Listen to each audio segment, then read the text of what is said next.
નમસ્કાર મિત્રો, સ્વાગત છે એક નવા વિડીયોમાં। મિત્રો, સોશિયલ મીડિયામાં એક વિડીયો વાયરલ થઈ રહ્યો છે, જેમાં એક દેવી પૂજક સમાજનો વ્યક્તિ મનસુખ રાઠોડને ધમકી આપી રહ્યો છે। એ ભાઈ મનસુખ રાઠોડને એમ કહી રહ્યો છે કે મનસુખ રાઠોડ અમારા રકાદાદા અને દેવી દેવતાઓ વિશે બોલે છે, પણ મનસુખ રાઠોડને હવે દેવી પૂજક સમાજ છોડશે નહીં। અને એ ભાઈ એમ પણ કહે છે કે મનસુખ રાઠોડને ઘરમાંથી કાઢીને મારવો પડશે। આવી બધી ધમકી ભાઈ આપી રહ્યો છે। તો મિત્રો, આ તેનો વિડીયો સાંભળો, જુઓ શું કહી રહ્યો છે।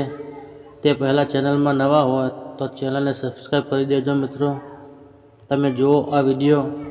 મનસુખ રાઠોડ, તારે જ્યાં હંતા હોય હંતાઈ જજે। હવે તારા બાપ દેવી પૂજકો છે ને મેદાનમાં ઉતરે છે। 18 આલમ કદાચ અમારો સાથ આપે કે ના આપે, પણ અમે તો આદિ અનાદિથી દેવીઓ પૂછતા આવીએ છીએ, અને દેવીને કોઈ આંગળી કરી જાય, અમારા ધર્મ પર કોઈ આંગળી કરી જાય તો એને અમે છોડતા નથી। અને તે તો અમારા ધર્મને ગારો પાડી છે દેવી પૂજકની માતાઓને, રખા દાદાને, તો તને છોડવાનો થતો નથી। આખી સમાજને ભેડું થવાનું છે એના ગામમાં, અને એને ઘરમાંથી કાઢી મારવાનો છે।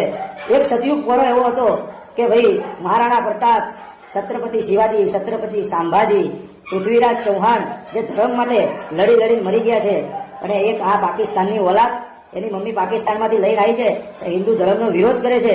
હવે જ્યાં અંત હોય અંતે તારા બાપ મેદાનમાં ઉતરે છે। મિત્રો, તમને આ ભાઈનો વિડીયો સાંભળીને કેવું લાગ્યું? મિત્રો, આ ભાઈ સારું કરી રહ્યો છે કે ખોટું તે કોમેન્ટ બોક્સમાં જરૂર જણાવજો। અને મિત્રો, તમે મનસુખભાઈ રાઠોડ સાથે છો કે આ દેવી પૂજક ભાઈ સાથે, તે પણ કોમેન્ટમાં જરૂર જણાવજો। મિત્રો, ધન્યવાદ મિત્રો।